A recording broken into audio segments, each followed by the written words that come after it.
எவ்வளவு மலை உச்சியில தூக்கி வைக்கப்பட்டதான ஒரு கல்லை போல இருந்தாலும் தள்ளப்பட்டு நொறுக்கப்பட்டு உருவாக்கப்பட்டதான கூழாங்கலுக்கு ஈடாகாது.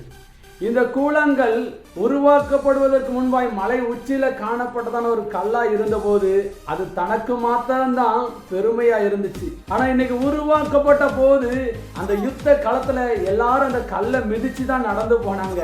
ஆனா விசுவாசத்துல கோலியாத்தை முறியடிக்க கடந்து போன அந்த தாவீது அந்த கல்லை தன்னுடைய ஆயுதமா பயன்படுத்தினான். விசுவாசத்தை துவங்குகிறவராயும் முடிக்கிறவராயும் இருக்கிற இயேசுவுக்கு இந்த அழகான கூழாங்கலாகிய உங்களை தான் கர்த்தர் பயன்படுத்த போறாரு.